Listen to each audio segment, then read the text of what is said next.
USA. You are listening to Wrestling with Savage, the best podcast in the history of podcasts. Pedigree, 1, 2, 3, Roger, you live as a champ. A last ride straight to hell, a tombstone, a choke slam. Here to give it to you raw. This is Wrestling with Savage. Smackdown, hold the title. This is Wrestling with Savage. Why?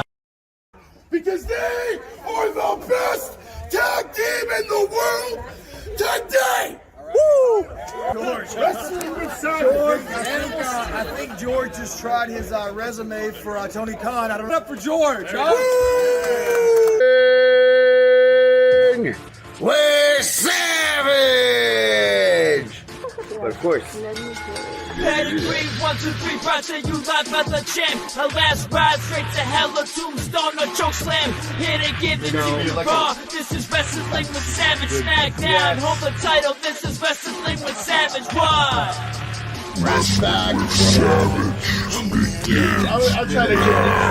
I'm trying to give these two W's.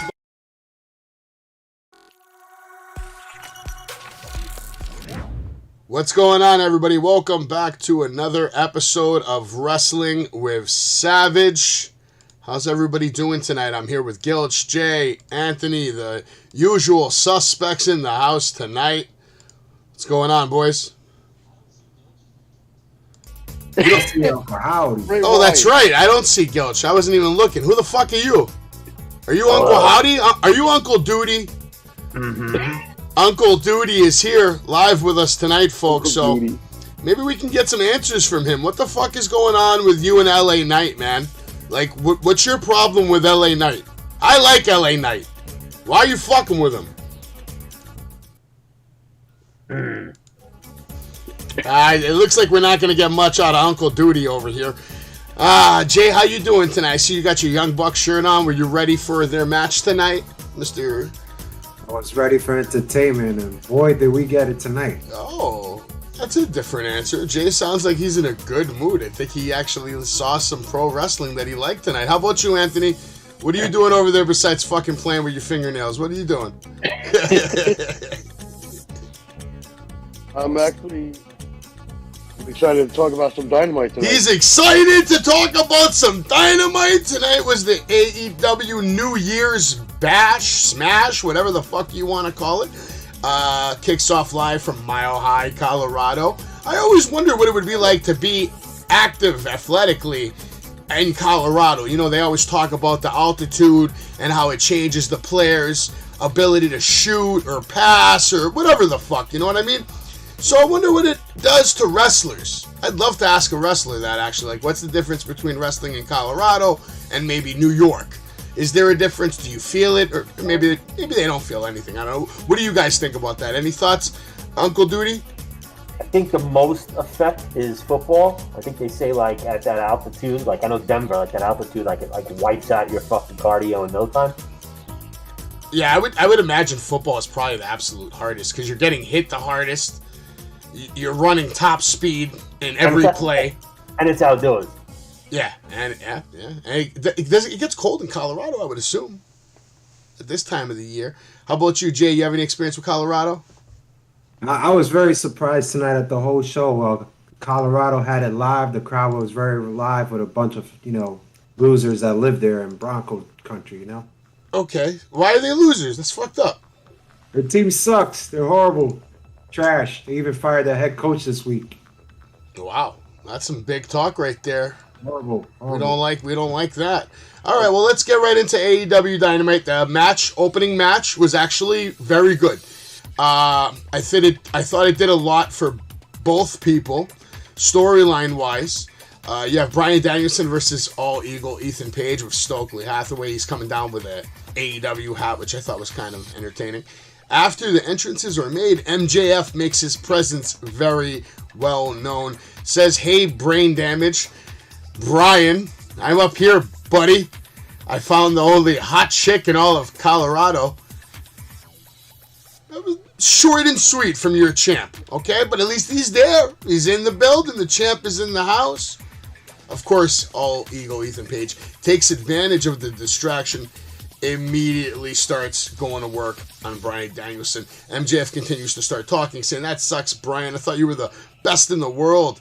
what happened? I think that was kind of like a shot to CM Punk as well, the whole best in the world, you know? I don't know. Maybe I'm reading too much into that. Ethan Page honestly seems very upset that MJF is even out here, involved in this match. Ethan Page now all business, slamming Bryan Danielson around the ring. Danielson comes back with a flying elbow, taking control of the match with hard chops, hard kicks in the corner.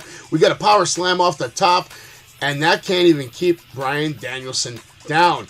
He gets him up for the ego's edge. Danielson is able to slip out off the ropes to get the psycho knee connecting hard. We get the stomps, rolls him over, death lock, stomps. We get the regal stretch, and the American Dragon makes Ethan Page tap out, which I wasn't too happy about the ending. I would have rather seen him get a pinfall victory than a tap out victory, because it seems like Bryan's always going for the submission victory, like every time. I can't remember the last time I've seen him get a pinfall victory, unless it's like a roll up or something, not off like a knee or something like that. Jay, actually, you know what? Anthony, why don't we go to you first, since you said you were so excited to talk about Dynamite. Did you think this was the match of the night, and what did you think about Ethan Page taking the loss? This was not the match of the night for me, but it was definitely a very entertaining match to watch, because you have both two guys with skill, and that are both athletic in the ring. That whole thing with MJF in the crowd was brilliant, and he took a shot at Bryan. Yeah, and it was, as far as Ethan taking a loss, I don't know. I think that I agree with you. I would have rather have seen a pinfall instead of a submission. Something to make him look a little stronger. You just get him knocked the fuck out. You're trying to build this guy up, and then he's getting knocked out by Bryan Danielson. Meanwhile, Bryan Danielson, what's he doing? He's just tapping people out. Jay, what did you see tonight in this match? Give us the hot Jay take. I mean, I'm going to agree with Ann on one part. It's not match of the night for me.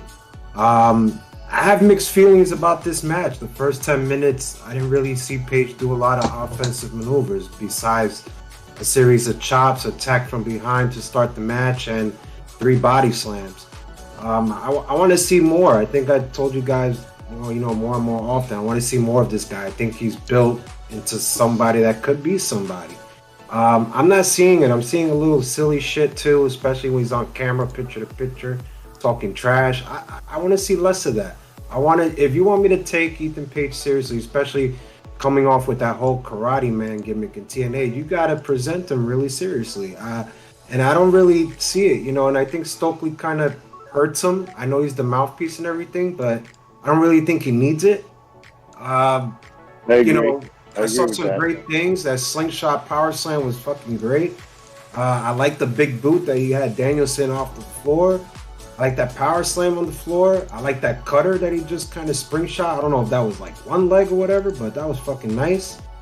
I see great things, but then I also see silly shit, and I just wish I saw more serious in it. But overall, it was okay match. It's just a mix for me. Yeah, no, I agree. What's going on, Jake, the Tribal Chief, and Chris? What's going on? Yeah, we got Uncle Howdy, Uncle Duty, and he's about to tell you what he thought of Ethan Page taking the loss. Uncle Howdy over there, how you doing? Or maybe that's Bo Dallas. Maybe Bo Dallas. Is Bo Dallas under there? It was good. I gotta be honest with you. Jay hit on basically everything I was thinking. It just inconsistency with what I want to see from him on a regular basis, and I don't know. Like I said, Jay really hit on it all. I was just like a little disappointed in the match. I had like big, like fucking, I hate to use the term, 5-star match. Like, let's go. Like, these two guys are gonna put on a banger, and it just didn't happen. I don't understand. Like, you got guys like Chris Jericho putting over Action Andrade. Why can't we get a Bryan Danielson putting over an Ethan Page to end the year? And then maybe he gets it back on him next week. The only positive I saw to all of this was that Ethan didn't hit his power bomb, his Eagle's Edge. So I feel like they're at least protecting that finish. They're not going to have Bryan kick out of that. He's just not even going to do it. Because I feel like that finisher is going to get this kid to the next level. He's got the mic skills. He can definitely go in the ring. and he's got a good-looking finisher. It's a finisher that he can't do to everybody. Like, can you see him doing that to Keith Lee?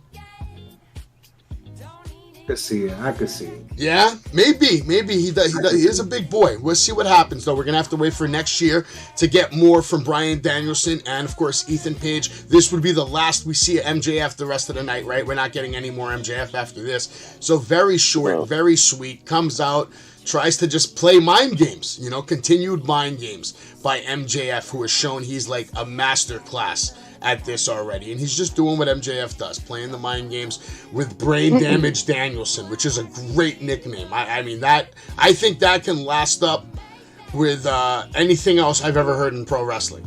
If he comes out every week and just says, "Hey, Brain Damage Danielson, you there?"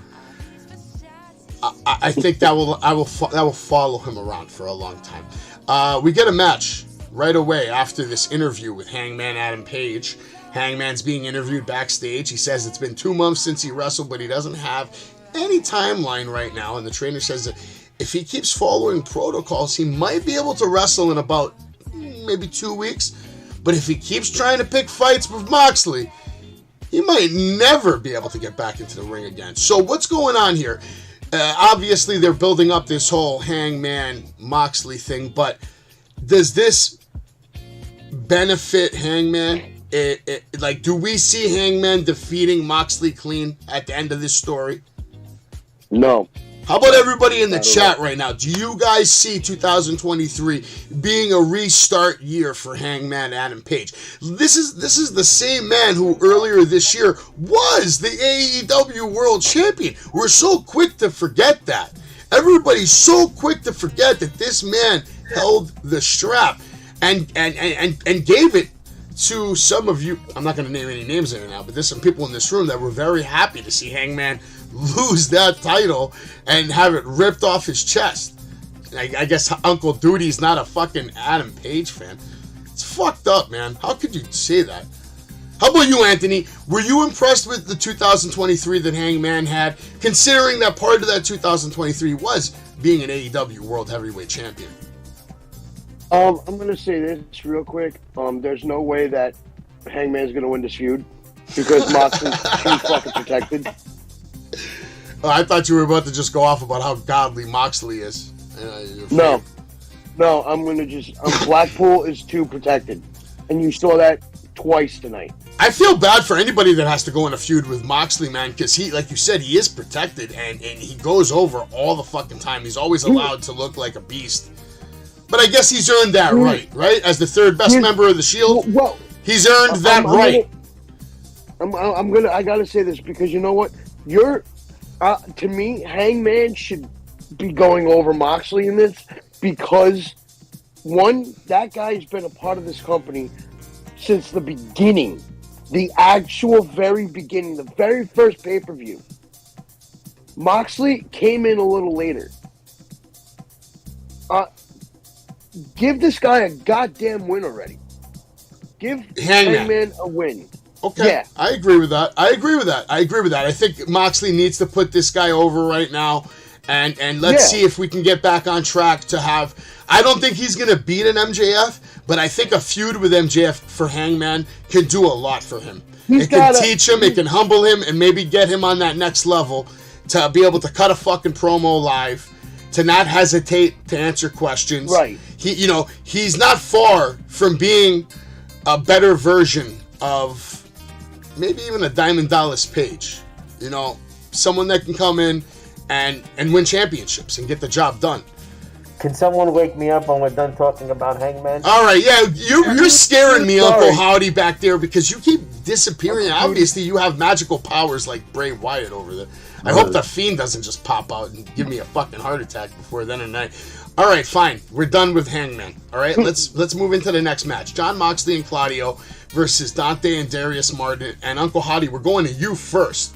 All right, so be ready. I want to know what you thought of this match. Jon Moxley, big surprise who won here, right?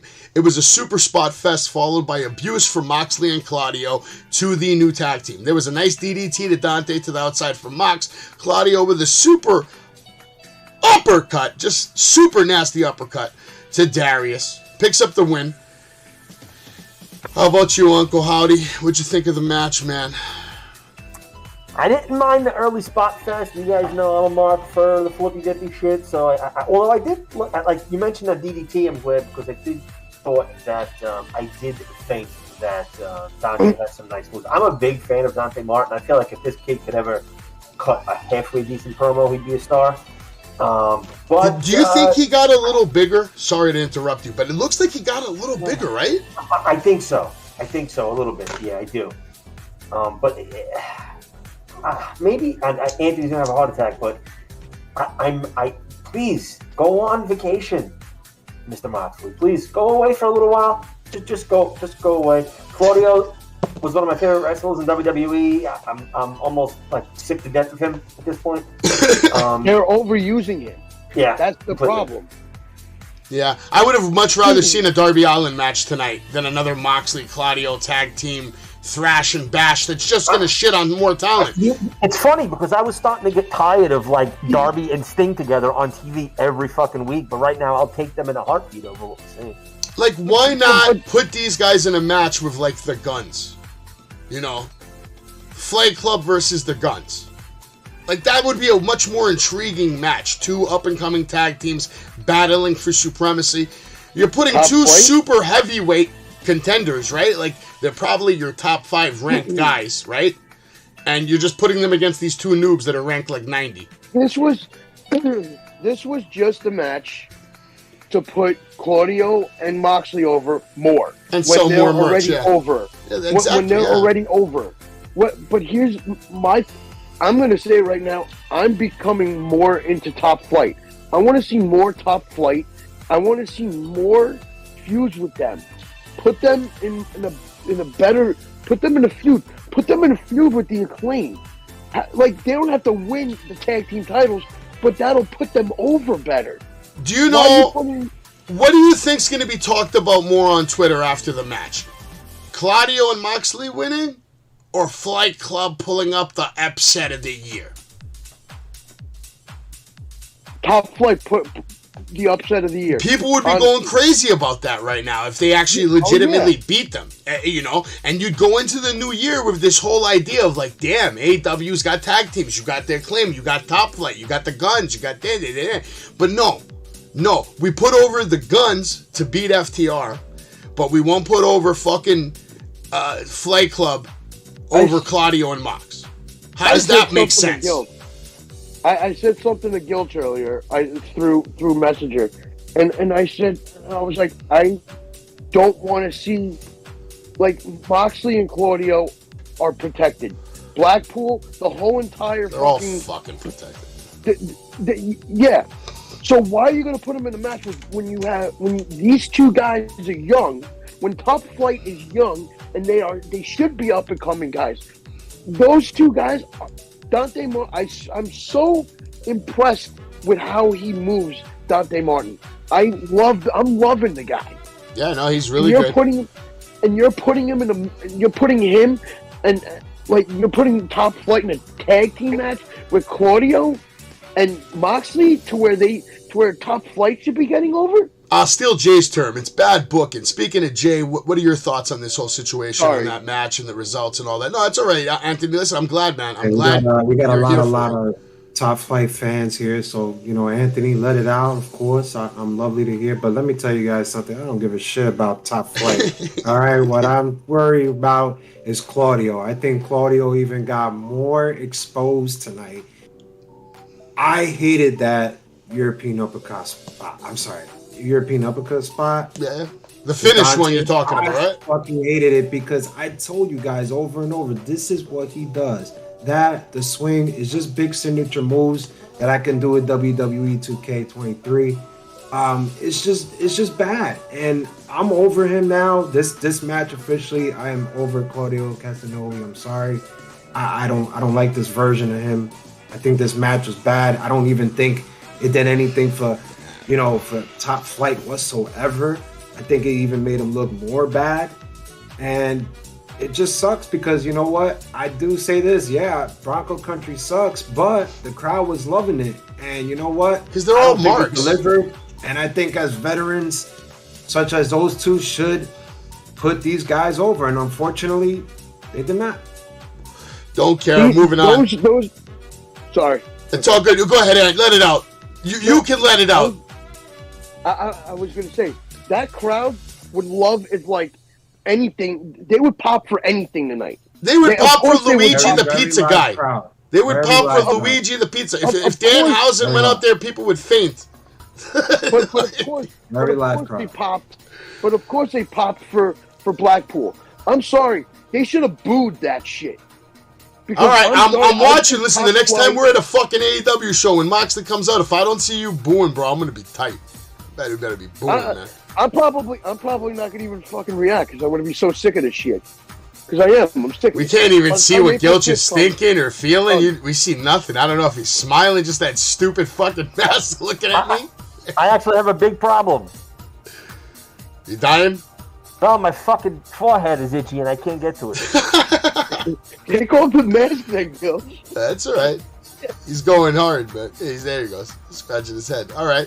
Well, we took a look back at the 300K Battle Royale. Best friends Kip Sabian are interviewed backstage, and we're seeing some respect.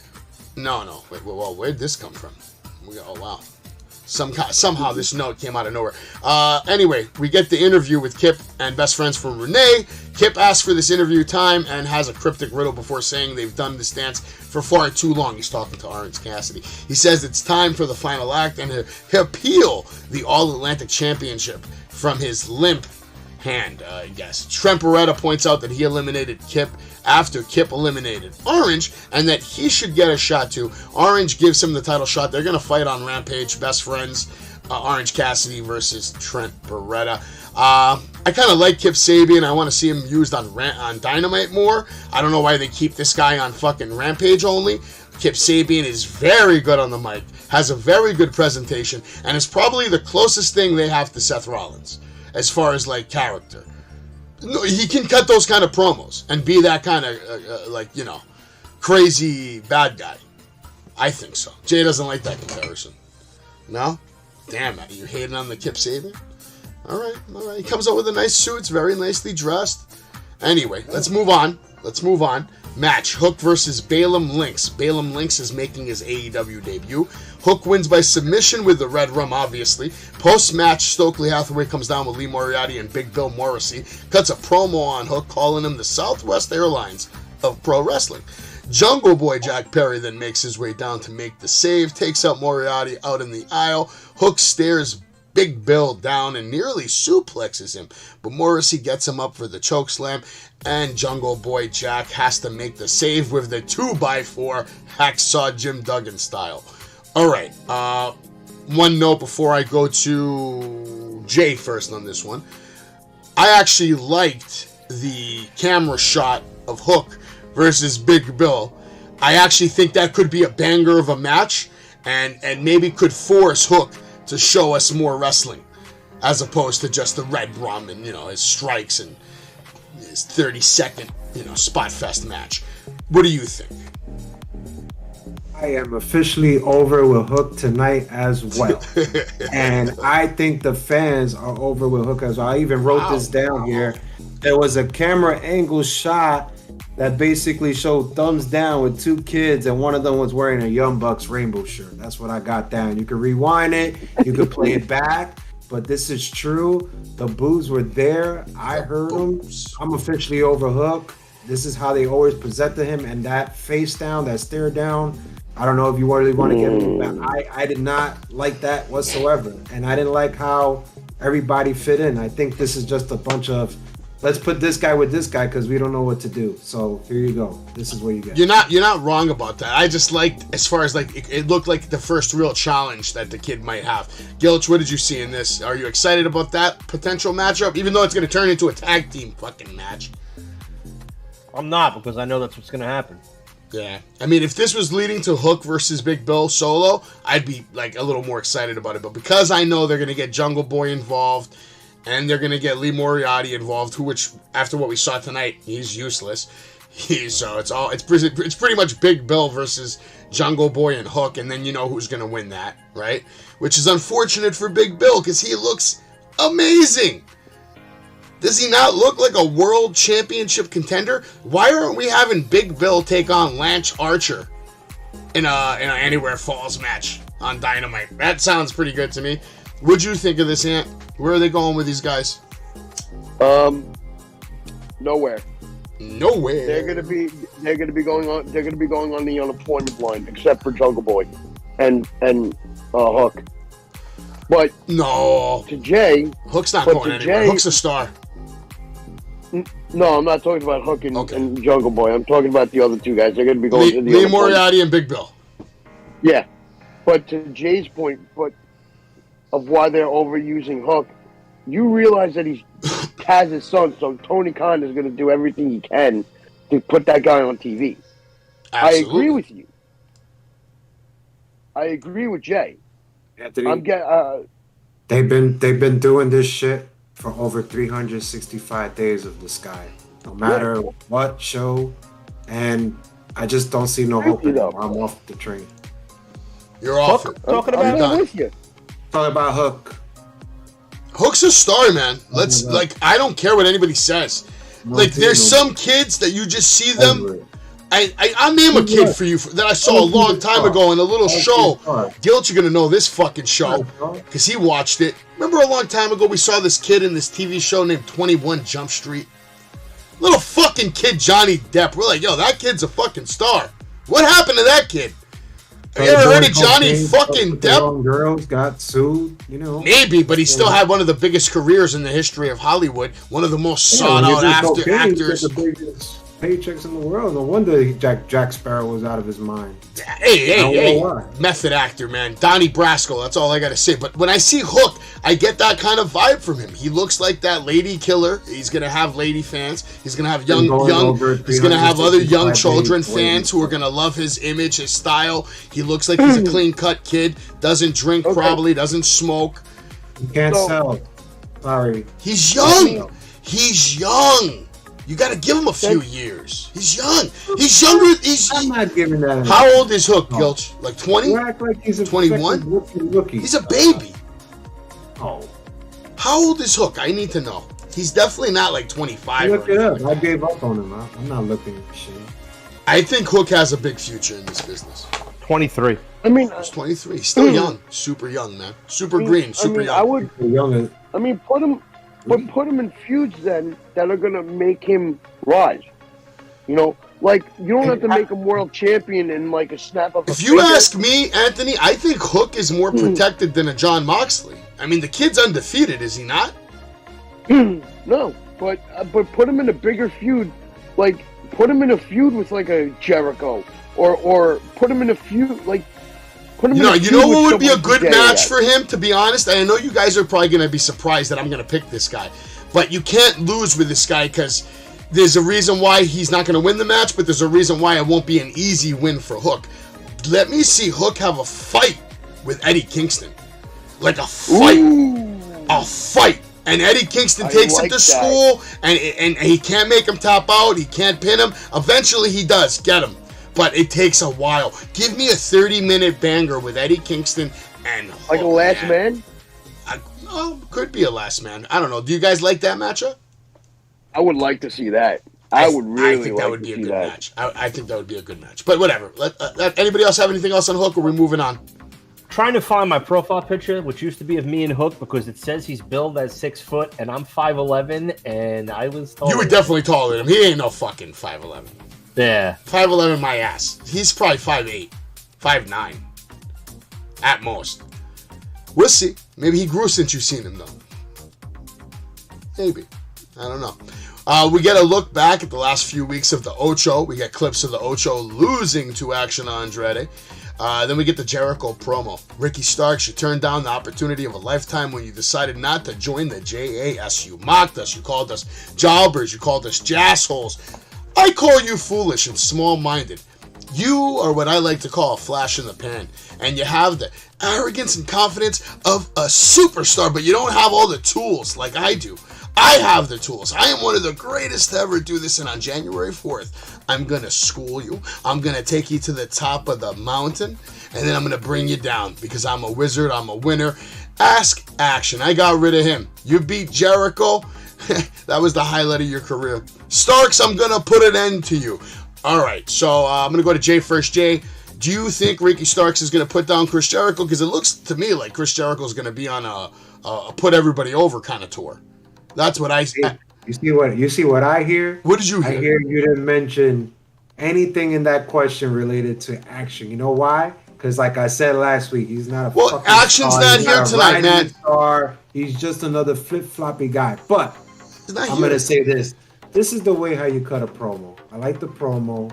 Strong, to the point, foolish. You don't have the tools. I may agree with certain parts of that. We'll get to that promo with Ricky later. But I loved it. I thought it was real. I'm actually interested in the match just because of Jericho's promo. So it delivered for me. Okay, all right. I want to give a big shout out to Anthony Blackwell Jr. What's going on, brother? Thanks for joining the show. He was on the show last night covering for Jay because Jay was nowhere to be found. What happened to you last night, by the way, Jay? I mean, Monday, because I was on last night. You were on last night? Who wasn't on then? Somebody didn't come on. No, Monday night, me and Gilch weren't on because that's right. Gilch, I didn't get your take from the holiday tour. Did you want to say something about the holiday tour? Because Anthony said he hated it, said he was disappointed, said he fell asleep, and he also mentioned you had to leave a little early. So, did you miss the main event? No, I didn't leave early. I just had to run out of there. Kind of when it ended. Yeah. It was kind of like it did. I mean, it was nothing really. A ladder match, which, obviously the IC title. Was predictable. The IC title's not changing hands on a fucking house show, so we know who's going to win that. To me, for a 5-man ladder match, I think Anthony would probably agree, you expect that thing to have some big-time spots, and I remember, there wasn't not one. No. Excited to see Bray Wyatt wrestle, probably his first time, so I was excited for that. And obviously my big thing, like we talked about, was that this, I haven't been to a house show in so long, but this was more for my 5-year-old daughter's first WWE show than it was for me. That must have made it special. From that angle, it made the night amazing. I mean, she was picking up with every chant. The "This is awesome" chant died down, and all you heard for the next 3 minutes was a 5-year-old girl screaming, "This is That was awesome." your daughter? You heard that? That was my daughter. That's awesome. The whole section was hysterical. What you've done now is you created a new lifelong WWE fan, and then she's probably going to go on to create 5,000 to 20,000 more fans with her, tenure in school talking about wrestling. One last thing, at the end of it, unlike a live show, they hung out, like the main event, even the other matches, when wrestlers were headed back down the ramp, everyone stopped for autographs, and they were there for a while. They were going through every fan that was in front of them, they were giving autographs to. And then at the end of it, we were sitting the first section of risers, and I tried to walk down, and combination of WWE security and MSG security, it wasn't happening. Yeah, you got to have floor seats to get down there easy. So she says to me, "Daddy, why are all those people down there with the wrestlers and we're not?" And I said, "Don't worry, Daddy will never make that mistake again." And that's when Greek's coming to the holiday tour too. He's like, "I got floor seats." Yeah, I'll be there. Shit card? Yeah. I'll be there. It's okay. Yeah. Shit card. All right. If everybody wants to know what happened between the Death Triangle and the Elite, you're going to have to stick around and find out what happened right here on Wrestling with Savage. But in the meantime, we're going to give a little shout out over here to our boy Anthony Blackwell Jr. if you're still watching. If not, this is his channel. Make sure you go over to subscribe. We'll try to get him on the show a couple more times a week if he wants to, if we got some spots open, which we usually do. He does a lot of content on wrestlers. He interviews wrestlers, and he is really about the grind and the hustle. He also does a stream with Tantalizing Tony, pretty much during Raw, during NXT, during AEW. They kind of do a walkthrough, playthrough during the actual show. When you're done checking him out and subscribing, make sure you go to wrestlingwithsavage.com. You can see all the latest episodes, follow us, get all the links to all the different things we do, join the Discord, join the chat, and you can also find out about the cast, about Jay, Gilch, Dave, Thomas, Anthony. You can see our schedule, and you can also visit the shop. Make sure to click on that link and visit the official shop. You can see all the different t-shirts and sweatshirts we have. We're going to have a bunch of new ones after New Year's. But right now, what I want you to do is I want you to pay close attention to this video. This is a video of David LaGreca basically talking to me and letting me know that he is going to be coming on Wrestling with Savage in 2023. We're going to be working that out, so make sure you stick around to find out exactly when that's going to happen. A big shout out to David LaGreca for agreeing to come on the show because, of course, as you know, he does Wrestle with Savage. Now, find out what happened with the Elite and Death Triangle as soon as we're back right here on Wrestling with Savage. Savage, the best podcast in the history of podcasts. Pedigree, 1, 2, 3, proud to you live as a champ. A last ride straight to hell, a tombstone, a choke slam. Here to give it to you raw. This is Wrestling with Savage. Smackdown, hold the title. This is Wrestling with Savage. Why? Because they are the best tag team in the world today. Woo! George, Wrestling with George, Savage. I think George just tried his resume for Tony Khan. I don't know for George, huh? With Savage. But of course. Pedigree, 1, 2, 3, proud to you live as a champ. A last Alright, we're back here on Wrestling with Savage, and like I promised, we're going to get right into the Death Triangle and the Elite. But first, there was an interview with Renee with Swerve Strickland. Swerve Strickland talks up his allies and talks trash on Keith Lee. Wheeler Yuta had the nerve to interrupt, saying, "You want violence? You want dirty? Meet me on Rampage this Friday." Mogul affiliates are interviewed backstage, and, yeah, is Wheeler Yuta out of his fucking mind? Did he not see what they just did to Keith Lee? Why are you fucking with this man? What do you think, really Jay? think that dude's not going to come? Oh, sorry. No, go. Go for it. Well, I was going to say first, like, do you really think that this guy's not going to come out with Moxley? No. I think he's going to get fucking... Cesaro? I think he's going to get his ass beat.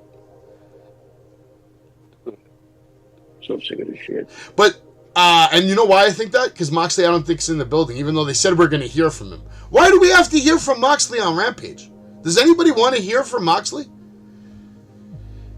No, only Jay does.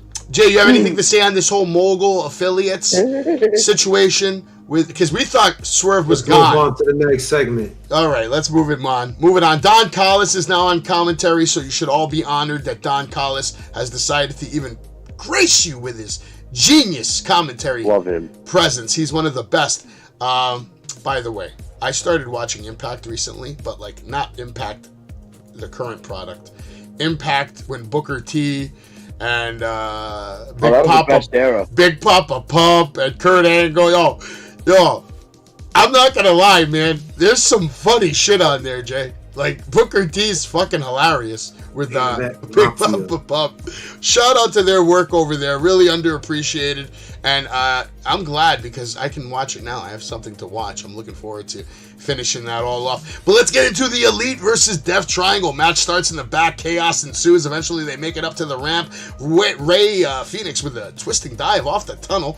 Kenny with the sick, monstrous V-trigger, absolutely blasting Ray Phoenix. Matt with the Northern Lights locomotion on the ramp to poor Pac, and now the double Northern Lights to Ray and Pac as we go to break. Back from break, we get the triple drop kick from Death Triangle to Kenny, who's covered in a garbage can. Moments later, Kenny with the V-trigger, and he absolutely obliterated this garbage can that was covering Pac's head. I mean, I'm sure you guys noticed how fucking dented up that shit was after that V-trigger.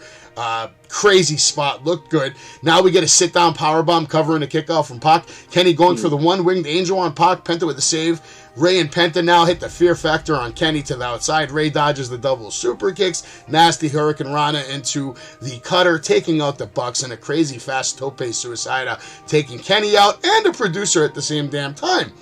Bucks now with a spiked tombstone power driver on Penta covering a kick out. Pac the bastard now very angry, taking control in the ring with Matt Jackson, takes him out, going now for the Black Arrow. It's a miss. Nick flings the chair at Pac's face and now to Penta as well. Bucks now setting Penta up for the BTE trigger. It connects. No, Pac with a save after the cover. Kenny with the one-winged angel on Ray Phoenix through the fucking table off the stage, picking up the 1-2-3 while Pac was in the ring thinking he was about to get the win with the submission, but no.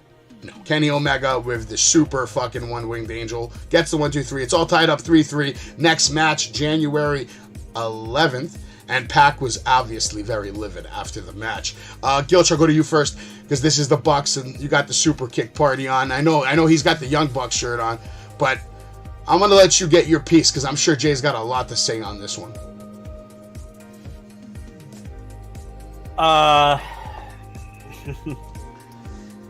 It's too much. I don't know. It's hard for me to get the words out when they're not positive about my boys.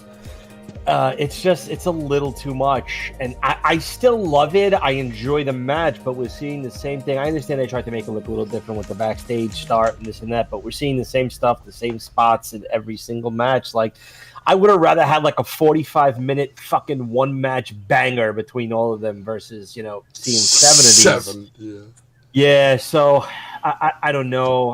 I'm glad we're gonna get the ending. Hopefully, it's gonna be a banger. It's gonna be a spot fest. It's like I said. It's been way over the top. Especially if you're like a Bucks hater and like a flippy spot hater. This has to be like 7 matches of hell for you. So we'll see.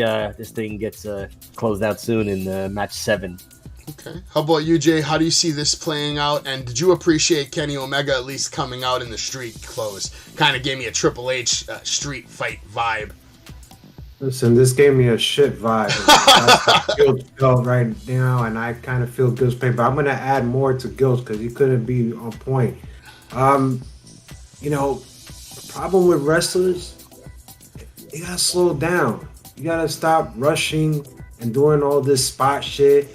I didn't even like how this match was presented to us just by the camera. Now, all of a sudden, I'm like, wait a minute, this is the match? It's starting? Like, I was just kind of thrown off. I did like some spots, but then again, they were dangerous spots. I mean, Nick Jackson, with that moonsault on the bleachers, whatever that was. Do you see how he landed on that elbow, on that right arm? That I thought it was like, really like legit, like, oh man, this guy just fucking dislocated his elbow, some shit. The way he landed, and then last week it was something with that ankle. I get he's working on it, but he was also in that pain too. These guys just try to just wow us and go, ooh, ah, ooh, wow, oh, this is awesome, ah. It's not about that. And you know what I don't get about these guys? These are guys that told social media, we don't need advice from wrestlers or whatnot. I cannot understand in this 6-match series that they got it right. I think it was in the 3rd match, how to do a match like this. And then they go back to this shit. And I'm a little scared what's going to happen in the last match. I really hope it's a straight up match because they could deliver. But if it's going to be like this, guys, it's a shit show. You're pretty much over it, is what you're saying. It's a shit show. And, I go with the Young Bucks. I wear them because I want them to win the whole shit. But it's just a shit show if this happens. And I didn't like how it was presented to us tonight. It's crazy. A lot happened on Dynamite tonight. To kind of touch on your point that you said the wrestlers rush too much. You're absolutely right. They all rush too much, and the reason why is because there's so much jam-packed in the 2 fucking hours that they're all scared that if they don't get all their shit in, they're going to miss out on their time. And because everything is so rushed, it puts wrestlers in a tough spot, especially guys like the Bucks who are spot guys. They want to get all their spots out. Just to add to that, I'm also going to say, I hate you talk about getting the spots, and you're absolutely correct. Because when Pac did that backflip moonsault, did you know how much time those guys were just standing there waiting for him? And he looked back twice just to make sure. Well, same thing with Penta when Penta did the twisting off the tunnel. They were punching and kicking forever to set that bullshit up. Like, well, just one fucking punch or all huddled, he goes. That's it. You're wasting so much fucking time. But at the same time, they're trying to be as safe as you possibly can when guys are flipping off the fucking top of tunnels and shit like that. Anthony, what was your take on this match? I'm going to agree with Jay and Gilch on this one. I like that they gave us variety with it, but you need to give us. I'm gonna agree with Gilch. I want to see a 45-minute banger of a match, not this bullshit of like no DQs. Take the spot, take the hammer shit, out of the fucking equation, that's what they should do. Give us a straight up fucking match. Straight up match? That's a banger. That's a banger. Because those two guys, because those two teams could definitely do that for us. They've done it. We've seen it. They've done it before. They've done it before. You know what I want to see in match fucking 7? I want to see Ray Phoenix, Penta, and Pac just come out with hammers and crack their fucking heads open and just pin them. And just end the match in 1 fucking minute. They're still the trios champ. The Bucks get up. They fight with Kenny Omega. They break up. And that's done. It's over, the Elite. You guys, but you guys know who those titles are going to at the end of this shit, right? Hope to the Elite. No, yeah, exactly. Well, that's not true. Those titles ain't going anywhere at the end of this fucking year. You mean the beginning of next year, the Elite are going to become the champs. And that's a maybe. And me, I'm not booking that. Fuck the Elite. I hope Penta, Ray, and Pat come out with big fucking sledgehammers, crack their fucking heads open, pin them, and go to the back. They break up, and we get Kenny on a solo run. Give me Kenny versus MJF from March to fucking December. I'm good with that. Savage. They're selfish assholes, all 3 of them. They're going to take what's theirs. They want those fucking titles. Well, I guess we're going to have to wait and see. You're not wrong. You're not wrong. You're really not. You're not wrong. I believe it.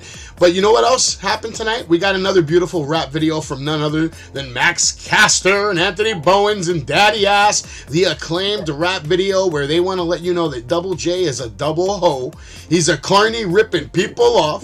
He's worse. He's the worst Jeffrey since Dahmer. He's Ring of Honor's top guy from their bad years. Jay Lethal, you lost the flair. My elbow is better than yours, and I got over it without calling myself macho. Jarrett gonna slap these nuts on your chin bone because we the acclaimed and we always get the last word. I didn't get all the lyrics, but it was okay. I thought their garbage one was a little better. Was this your favorite acclaimed music video, Gilch? No. Were you feeling it? Music video? No. I like that a little better. Another one? Okay. How about you, Jay? Did this shit hit you?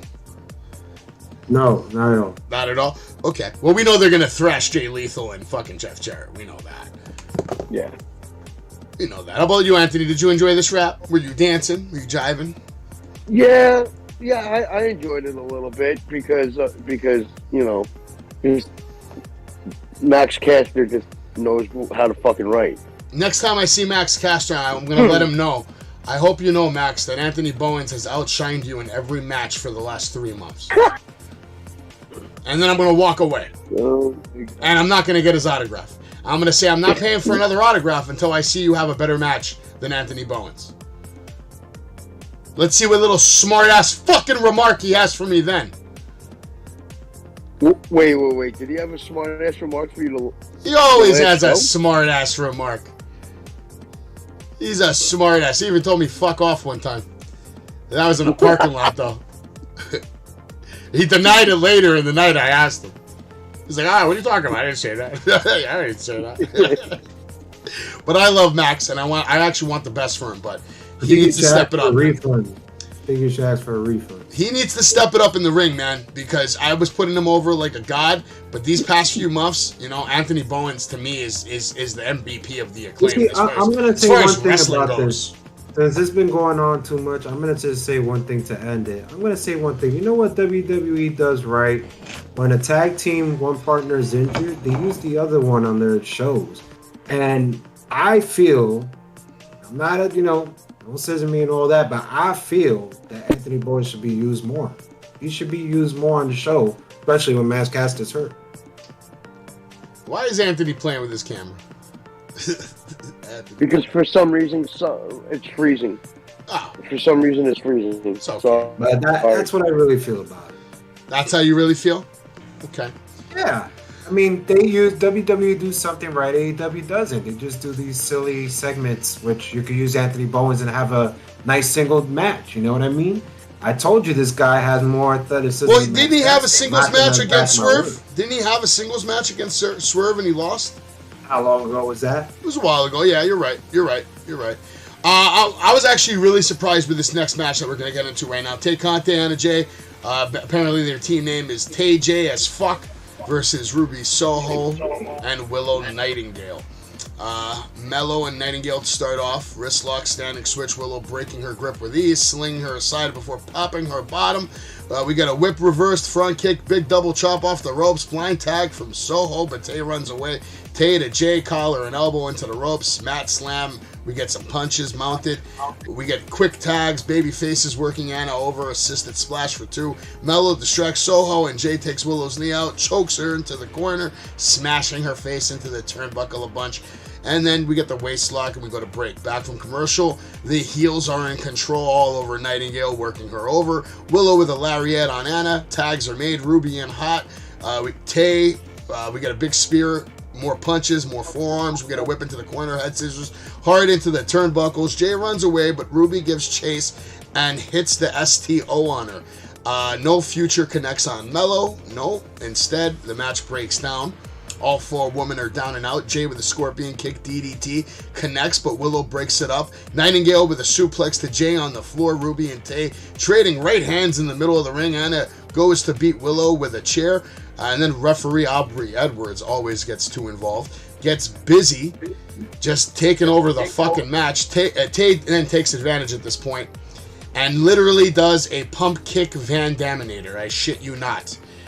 This could have been done a little better. She should have kicked her immediately, like fast. I thought the kick was a little slow, but I like the idea. I like her being innovative. I actually thought Tay looked pretty impressive tonight. I liked her performance, and I actually enjoyed the match. I thought this match was better than Danielson and Ethan Page, to be honest. Jay, you want to go first on this one? Well, I'll ask you this question. Since you met Willow, do you see her now as a future AEW Women's Champion? Yeah, she can go. She can go. I can't believe you said that. I totally disagree with your segment, but go ahead. I could see her like holding like a secondary title, like if whenever this thing comes off Cargill, I don't know, a year from now, whatever the hell it is, I could see her holding like a mid title. I'll tell you this, Jay. If she gets the fans behind her, it ain't about what we think. That's what if I was she gets enough she's fans over. behind her, if she's selling merch, if they're popping for her, it's not going to happen next month. It might not even happen next year. But the Willow, she can go, and when she gives a body slam, it looks like a fucking body slam. When she gives a suplex, it looks like a suplex. She gives moves just as good as the boys. I'll say that about her. Moves to me that look like trash. I'm not interested. But I am going to say this, and I'm going to read more into this. I feel there is totally bad blood between Ruby Soho and Tay Mello. The way they were wrestling in there, it looked good. I know it's for us. They're playing the heel and babyface. I think there's a lot more. I'm sorry, guys. When she spiked her in that head, oh brother, it just looks like they really, really have. But she's really probably imagine how tight she must be that she has to, I understand lose. You're doing it for our eyes and everything. I just feel there's more to it. I feel it, and I love to see them go one-on-one. But dude, real life comes into wrestling all the time, and it makes for good content. And I thought we got that here. I thought we got a nice, hard-hitting match. Did you think the match was good though, Jay? But there is bad blood. But do you think the match was good tonight? That's what I want to know. Oh hell no. He's like, how about you, Anthony? Did you like the match tonight? I hated every minute of it. Ty Conti sucks. Ruby Soho, there needs to be better feuds in that women's division. Tony Khan needs to stop booking the women's division like complete dog shit. Well, I'll say this. Tony Khan needs to book Sammy Guevara better than Tay Conti. Right now, Tay over here fucking looking real good ending the year, and Sammy looking like a loser. Tay Conti sucks. She's hot, but she sucks. She actually doesn't suck, and I'll convince you of that little over little. She used to suck, but she's not bad anymore, man. She's getting some good moves.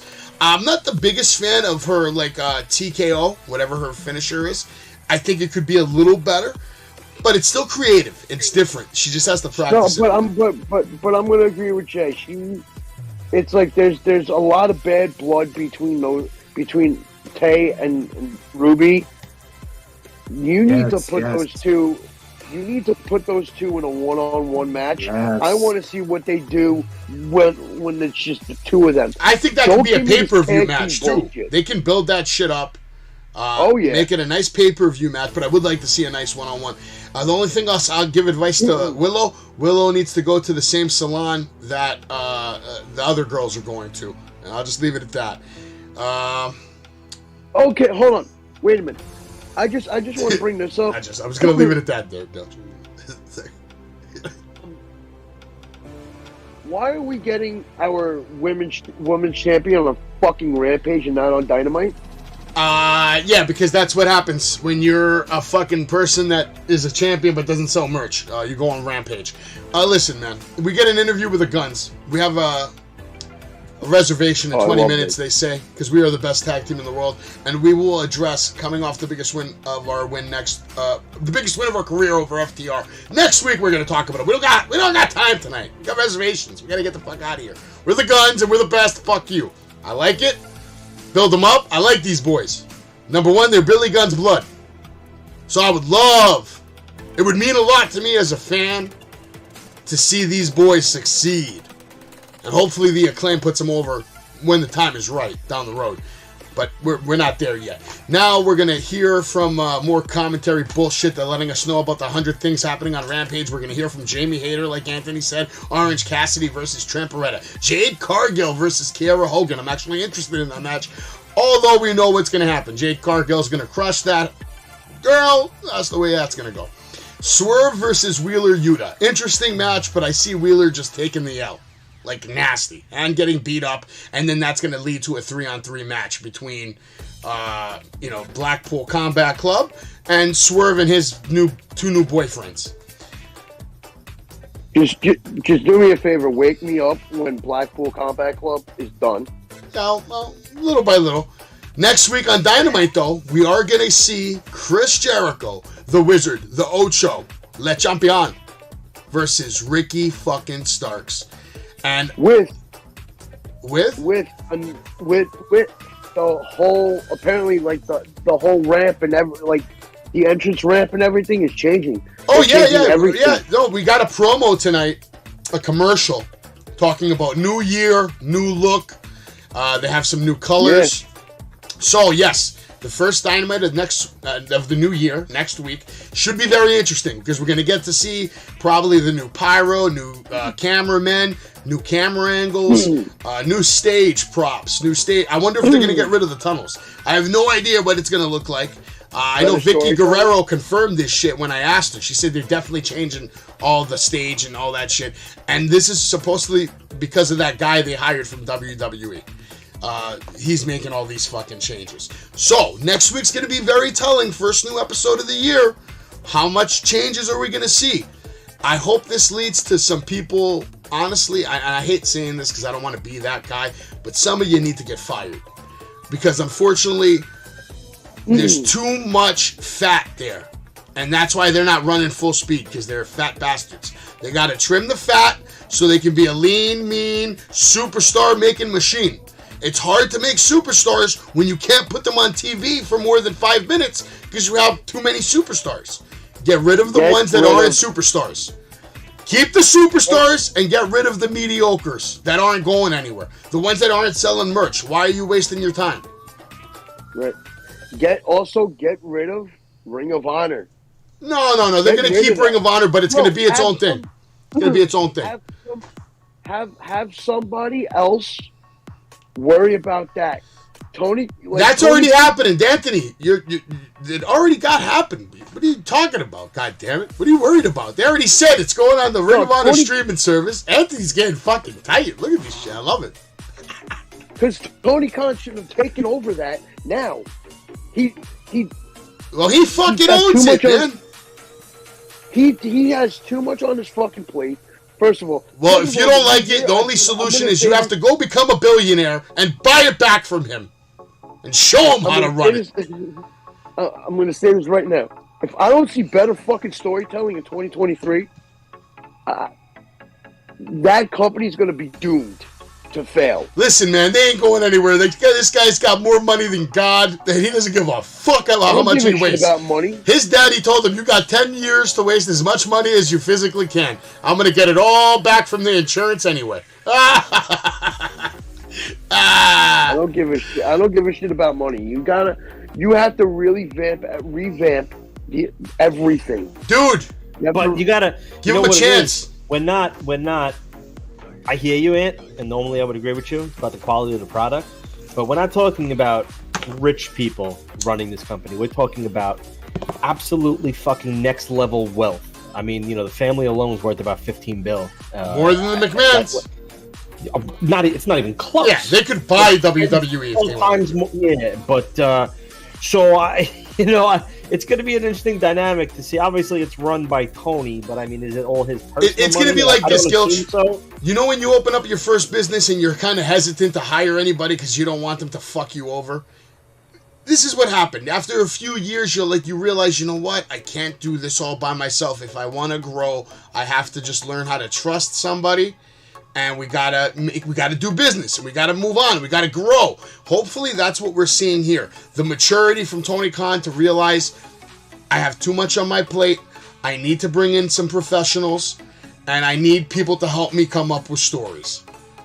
And hopefully we've reached that level of maturity. Otherwise, what's the point of bringing anybody in? Because if he brings this guy in but still goes and says, you know what, I want to see this, this, and this, we have a problem. We're gonna see. The storytelling will tell. You can clearly see from the stories. But tell me something. How come I'm seeing better matches and better storytelling on Ring of Honor TV than I am seeing on the AEW? Yeah, because they have more creative control of their characters and their matches and the storylines and where they want to go with them. The wrestlers kind of do their thing there, and we get better TV from them sometimes. But that's what AEW was. That's what AEW used to be. But then you decided to... like I said, too many cooks in the kitchen, Ant. Too many cooks in the kitchen. Exactly. Too many cooks in the kitchen. Anyway, let's move on, okay? Next week's going to be the first Dynamite of 2023. Renee standing with Ricky Starks. There's a quick interview. He says he's feeling better than Andrade, and I'll do for him what he can't do. I'll get some revenge. Stark says, I am a star. Thanks for the compliment, but you don't like me because you can't control me, and you don't like that, I think for myself. You're not putting an end to anything. There is going to be a masterclass when Starks beats Jericho's ass. I have a big mouth and a bad attitude, and I'm the one that's going to take Jericho down several notches because I can. To me, this promo kind of was stupid because he's going to take Jericho down several notches after Action Andrade already beat him. Like, how can you brag about beating a guy that just lost to Action Andrade? Am I wrong for that one, Gilch? Because you look a little like... Or do you believe Ricky Starks? Let me ask you this question. Do you think Ricky Starks is better today, or was he better 1 month ago? I think he's in a good spot. Okay. Jay? Suppose my case, gentlemen. Suppose my case. Ricky Starks cannot be a top tier wrestler. I'm sorry. Promo didn't do it for me, guys. Didn't do it for me either. Not only did I not like that part you mentioned, I didn't even like the part where he said legend to legend. When the fuck were you a legend? Yeah. When the fuck were you a legend? The legend. Legendary loser. Legend to legend? What the fuck are you? I lost to Hobbs. I lost to MJF. I lost to Darby. I thought it was pointless, just like you said. Couldn't be hit spot on. All right. Anthony, you got anything to add to Ricky Starks? Do you think he looked better today or last month? Or do you think he's going to have a miraculous recovery after he defeats Jericho, which I'm sure that's what's going to happen? You need to give him a mouthpiece. Because his Who, promos Ricky? are... because the guy, his promos have been falling flat. You need to give him a guy that's gonna help him.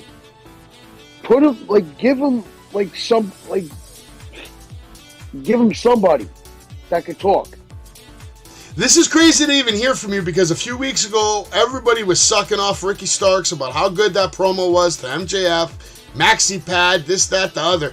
And now, just in a matter of 3 weeks, now you want him to have a mouthpiece. And I don't even disagree. I don't even disagree with you, Anthony. The thing I think they fucked up with Ricky, if you notice, over the last 3 years, they did a really good job of protecting Ricky Starks. not giving him too much TV time, letting him shine in the ring, giving him absolutely no promo time. And when they did, it was short and sweet, and people liked it. Now all of a sudden, but also, think about who he had when he joined Team Taz. Oh yeah, he had Taz. He definitely had Taz. Taz was a mouthpiece. He was good for Brian Cage, Hobbs. But tell me how Hobbs could come out of that and be better on the mic than Starks. Well, we don't know if he's better on the mic than Starks. We still haven't seen Hobbs too much hot mic time. And when we have, it's always very short and very sweet. His vignettes have been, as Jay mentioned, masterclass. His vignettes, masterfully But that's done. what you need to. But that's what you need to do, because it seems like when you give Starks a shorter amount of time to talk, the guy's fire. If you give him more than a two minutes on the mic, he falls. I think the secret to Ricky Stark's success is less is more. So whenever you put him on TV, it's going to be a quick promo. You can have him have banger matches, but keep the promos under a minute. He doesn't need to say too much, because he's sitting there saying things like he's a legend. Meanwhile, he looks like he weighs 140 pounds soaking wet. And when I look at Hobbs, I see a wrestler. I see someone who's an ass kicker. I can't say the same about Ricky Starks. I don't look at Ricky Starks and think of him as an ass kicker the way I think of Hobbs. When I see Hobbs, I'm like, I'm a big guy. I don't think I'm fucking with that guy. Look at that fucking guy. I think they're giving him advice, though. I mean, if you notice, he was very calm and relaxed when he was talking. So tonight, I think they told him, "Hey, calm the fuck down. Hit your topics," but they fall flat. That's the problem. But it seems like when Starks, even with that MJF promo, he was pumped. When that guy was I think that promo was a shoot at, and I think tonight he was reading it. Or it was written for him. I think he just had topics and he was like, okay, I'm going to hit this and that. But maybe. It's a possibility. Didn't work. Enough about Ricky fucking Starks. I guess we're going to see what's going to happen next week when he takes on the Ocho. I will be rooting for Chris Jericho. Although I think he's going on the nasty 2023 losing spree. And I hate to say that. But I think it will turn around when he becomes world champion again one day. Yeah, he's got one more in him. Nueve. He's the Nueve. It's coming. The 9. He's the Ocho. Get it right, Savage. The Ocho. Shut your ass up, man. Don't get chopped.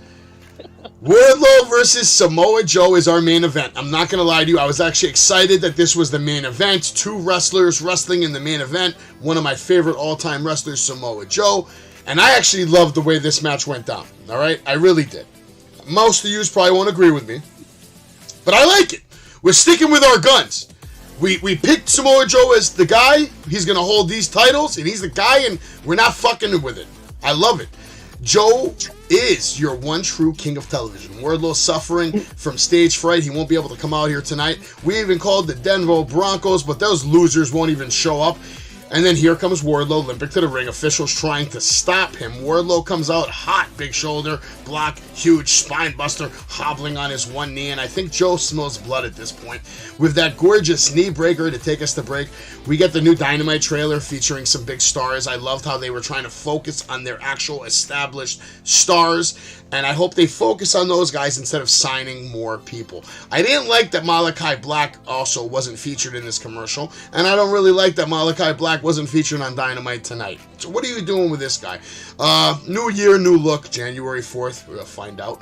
During the picture-in-picture break, Joe was really working on Wardlow's knee. Wardlow with a senton, but not able to capitalize because of the damage taken to the knee.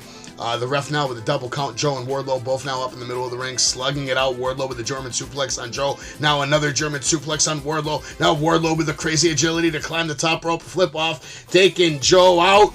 We got a cover and a kick out. Wardlow goes for his signature clothesline. Joe counters with a sleeper. Wardlow now counters, lands his crazy clothesline. Another cover and a kick out. Now Joe climbing the turnbuckle to beat on Wardlow some more. Wardlow picks up Joe, walks out with a powerbomb. Huge powerbomb. Now Wardlow going for another powerbomb. But he can't. He just can't. He can't. His knees give out. Joe now with the chop block and the sleeper. And he takes Wardlow out. And he is still your TNT champion. Out comes Darby Allin after Samoa Joe decides to get a little violent. Goes under the ring, pulls out a toolbox, grabs scissors, gets back in the ring. Too bad Darby couldn't get there fast enough to save Wardlow's ponytail, who got chopped off. And Darby comes out from behind. Entrance, empty. Comes out behind Samoa Joe, cracks him with a skateboard. And now we have our next feud between Samoa Joe and Darby Allin. But the question is, what is this going to do to Wardlow's career? He took a big loss to end 2022 after having a hot year and everybody predicting that he was going to be the next guy. Now he's losing to Joe. And since you got something to say, tell me what you thought about the match and what's going to happen to Wardlow in 2022. I'm sorry, 2023. Excuse me. Yeah. I honestly love the match. I thought what Samoa Joe did at the end was great. Like, he went in trying to, like, we all thought, like, oh, he's actually going to be a good sport and shake his hand. No, he hits him in the head with a belt, with the TNT belt. Yeah. I thought that was a nice little, like a really good, like, thing that he did.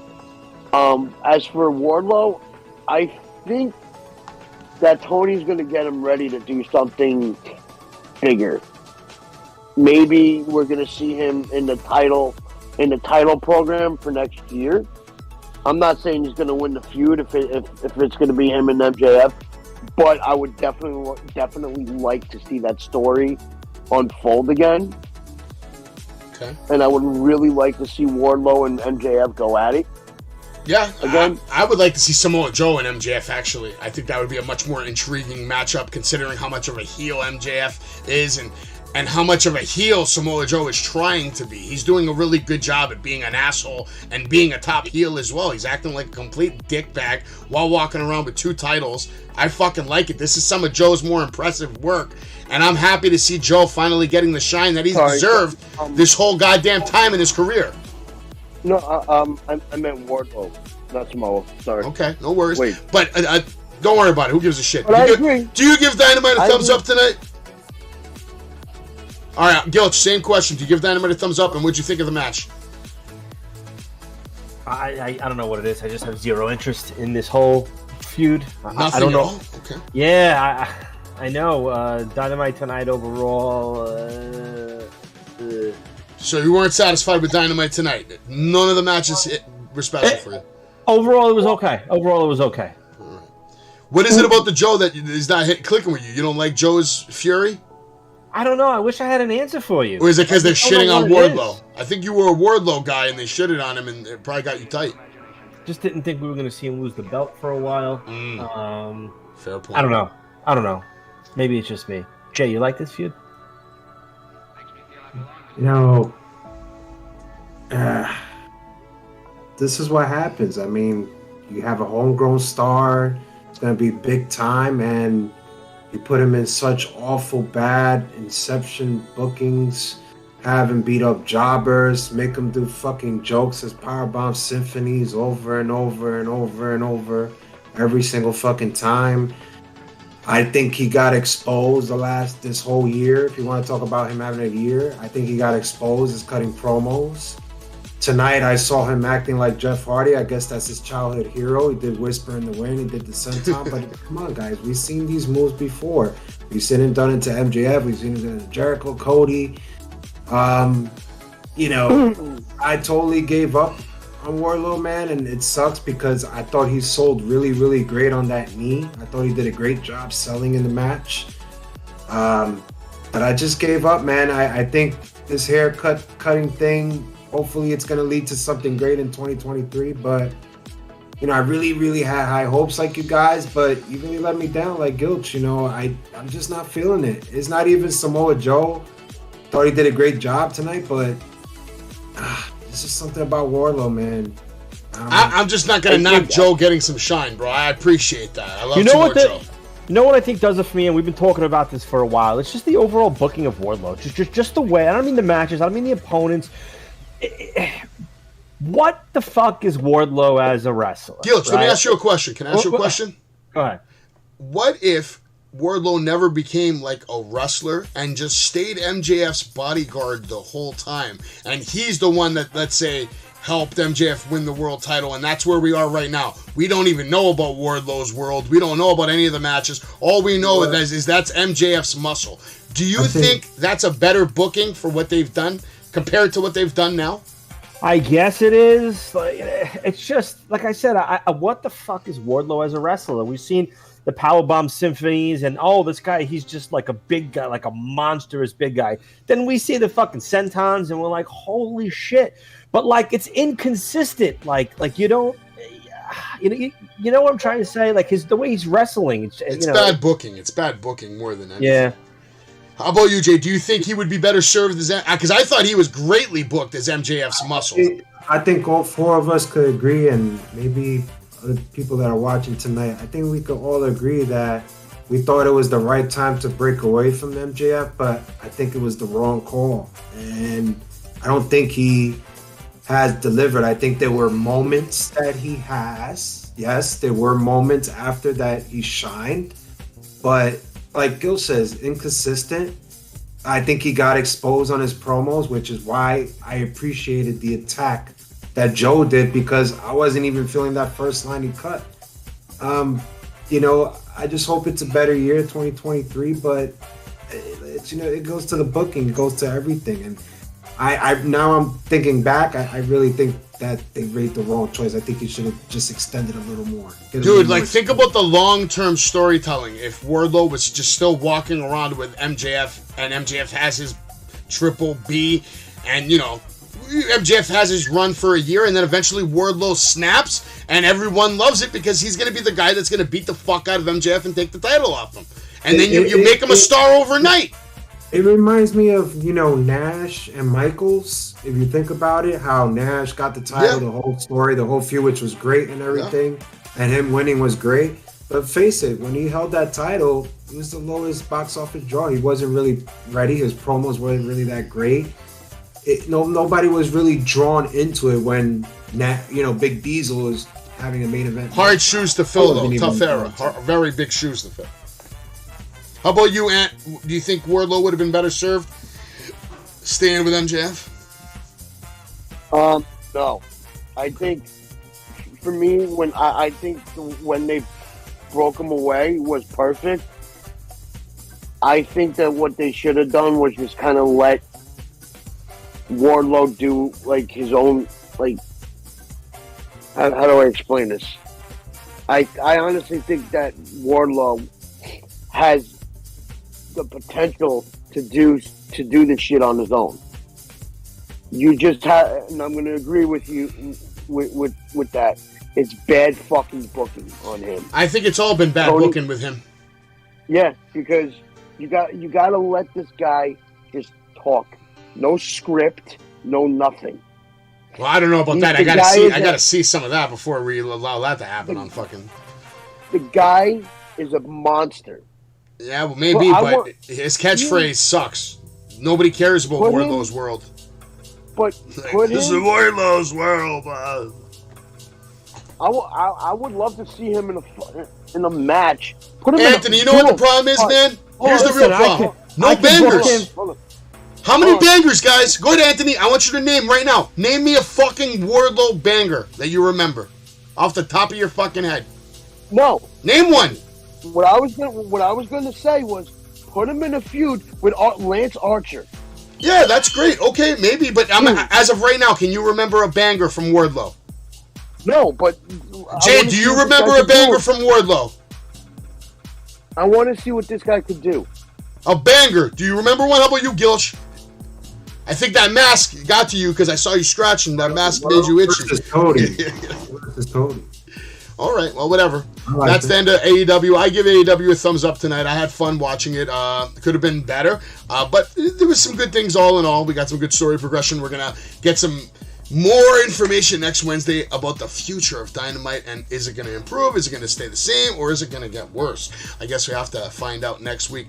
Quick rumors. Sasha Banks says one of her biggest dreams came true amid the NJPW debut rumors. That's probably going to be a big show, and I think it's free, guys. So everybody can watch Wrestle Kingdom on the 17th, I believe, of January on Access TV.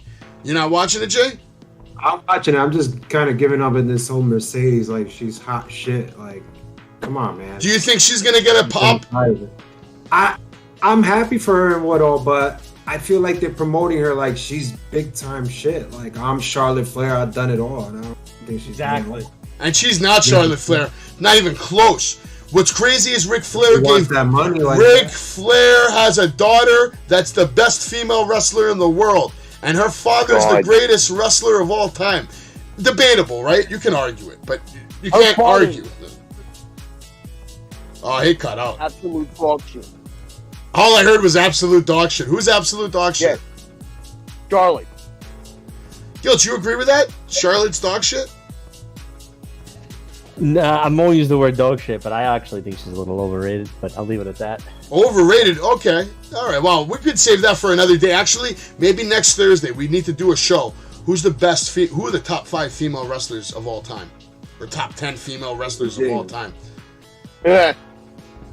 Oh, Anthony's already fucking tingling. Gunther reaches an impressive milestone: 200 days as Intercontinental Champion. We know Chris Jericho's going to fight next week. What else we got? Lance Archer was on Busted Open today, and he was talking about the Japan wrestling. Did you know that in the Japan arenas, you're not allowed to scream more than like a couple of seconds, or they will kick you out of the building? Wow. You can only, like, as of right now, because of a pandemic, post-pandemic rules still haven't been lifted, so the fans aren't allowed to, like, go crazy for the wrestlers. That's interesting. They're not allowed to sing along to theme songs. This is all Lance Archer saying this, which is very interesting. I didn't know that. Oh, by the way, like it's well controlled. Like you could. It's very well controlled. Real quick before we end the show, did anybody catch the Dax Hardwood podcast, or did that even happen yet? I heard him. I didn't hear the podcast. I think it happened today or yesterday.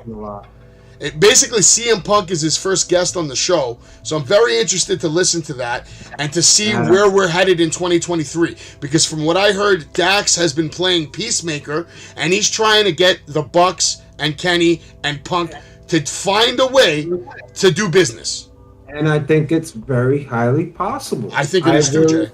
Don't count it at all. I think it is too. If you wanted a direction of your boy Omega to go solo, this is it. This is the money match. I think I would love to have just put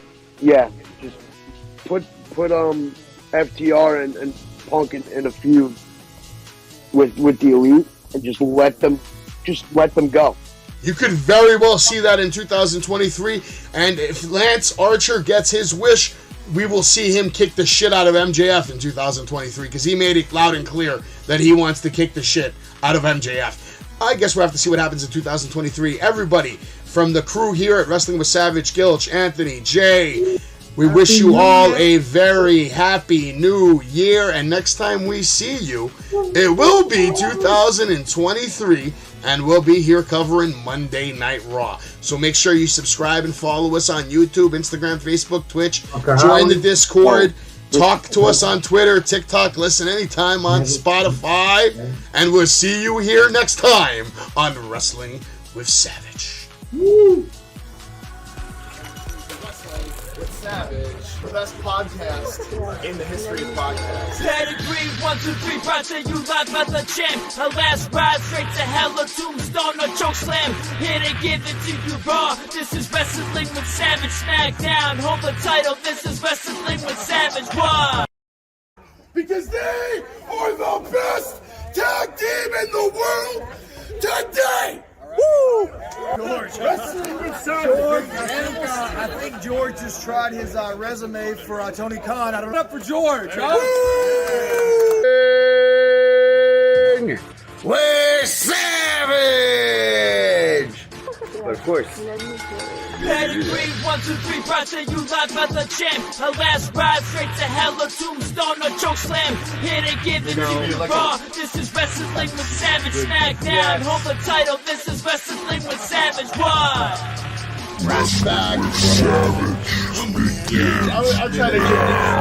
I'm trying to give these two